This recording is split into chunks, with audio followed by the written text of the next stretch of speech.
This is Mother and I, and we were uh, about to go to the U.S. I was born in Africa, so she's not doing so well. So please keep her in du'as, inshallah.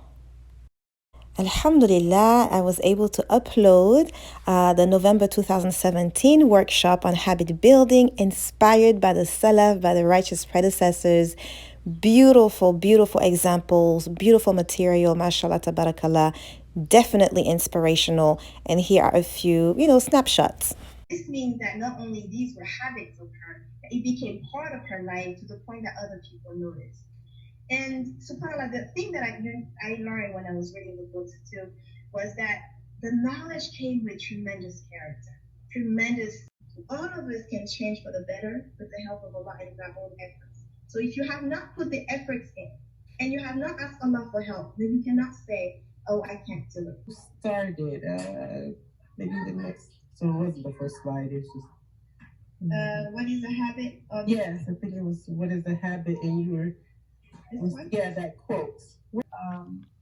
Term for it, and it just means chain of narration. So you have the hadith, but the hadith by itself is not enough. Like you have the hadith and you have who transmitted that hadith from this person to this person to this person to this. So you can also this week we did a 3-day I get this bi'idhnillah challenge, 30 actions in 3 days. We've been doing it for 3 years now. Oh, this is I didn't even pay attention to this, but in my my week, it says someday is not a day of the week. And it says this week set time aside to go and try that one thing that you've always wanted to do but have always put on the back burner. Embarking on a new adventure is an exciting way to help you learn and grow. And so why I thought it was amazing, but because this week I just decided last week to do a 3-day challenge with the sisters, and I got this bi'idhnillah group, coaching group.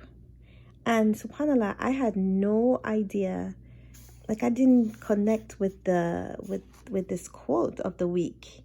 And look how perfect it's, mashallah. So yeah, so I did, it was 30 actions to be done in 3 days. I did 29, alhamdulillah. There's one major action that I do need to do this week, inshallah. So I'll just break it down in a little, portion so that I don't get overwhelmed with it. But yeah, I was able to do a lot of things, even things that I've been saying, oh, I need to do, like cleaning my trash can. I was like, it had became, the trash became so gross to look at. I was like, I need to wash, scrub it. And that was one of the things that I got to do, alhamdulillah. And other things that I really enjoy doing and that I want to make a habit, another one. And I think I'll do probably another video about it. But there's one thing that I did in these 3 days. It was a 15-minute thinking time where everything was silent and I would just think and brainstorm, in quiet. And I would put the timer and do that. And I just felt so clear after doing that. And so I think this is something that I want to do on a regular basis, inshallah. Because I'm always listening to something. If it's an audiobook or a lecture or a tafsir or a class, or I'm always on. And I think that silent, that quiet moment just to think, and I would just write down whatever comes to mind. It's really, I loved it. I really loved it. I went and bought a teacup this morning, and I think this is the ideal teacup for somebody like me who drinks a lot of teas. I can say it's tea, it's like infusions, right? It's infusions, but I do drink, I drink more. That's how I get my liquid intake, by drinking lots of infusion and also having this water jug as well. But yeah, with just water, I may not make my daily amount, but with the teas, And like I said, they're not really teas, they're more infusion. So yeah, mashallah, perfect cup. وآتاكم من كل ما سألتموه وإن تعدوا نعمة الله لا تحصوها إن الإنسان لظلوم كفار إن الإنسان لظلوم كفار. May Allah make us among the grateful. May Allah make us among the grateful. May Allah make us among the grateful. May Allah help us to focus on our blessings. Allahumma ameen. Assalamu alaikum. Good evening, Yahya. Today is actually Thursday, February 20th, week 3 for me, and we are in Italy. This is absolutely beautiful. Absolutely beautiful. I mean, I imagine like being in this cabin right there and just looking out. It just makes me want to take a breather and really breathe deeply from the belly and just, be still. I think a lot of the stress would just evaporate in this beautiful setting. It's definitely a getaway. Like really, it reminds me of when we went to the mountains with some sisters and we didn't even want to come back to the city. It was just so peaceful. I can imagine tahajjud in this setting. I can imagine how beautiful the night will be and the dawn and the sunset. It is just an amazing place for ibadah, I think. All right, so the quote says, enjoy the little things, for one day you may look back and realize they were the big things.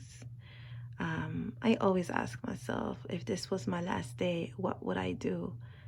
How am I spending my time? And it's something I thought about a lot. I thought about death a lot this week.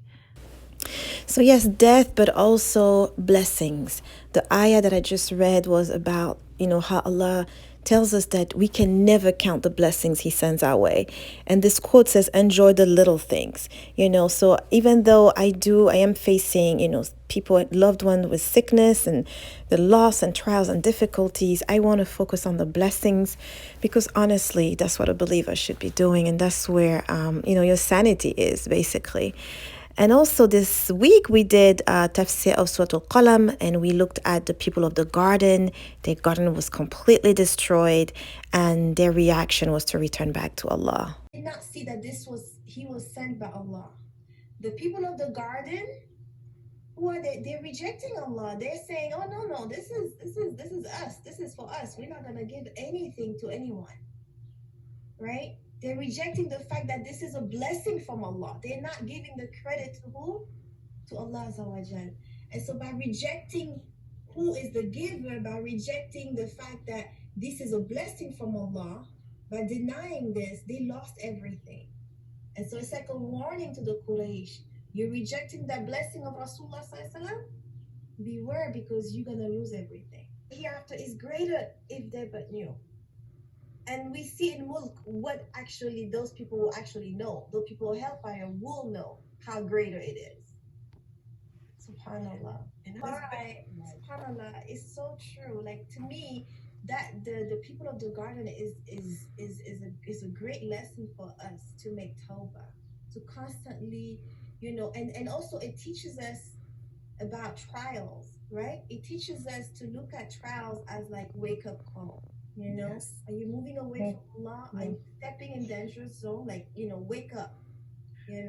Like trials. And the reason I see it that way is because that's what trials did for me personally. Trials did that for me. And I was like, ooh, yeah, I gotta change. All of us, I mean. It's because, trials did that for me. And I mean. Yeah. So trials, but some people, the trials take them away from Allah. Right. Yes. So that's That's a true. mercy. It's a mercy. If the trial is taking you closer to Allah, that is a blessing. That is Yeah. a blessing.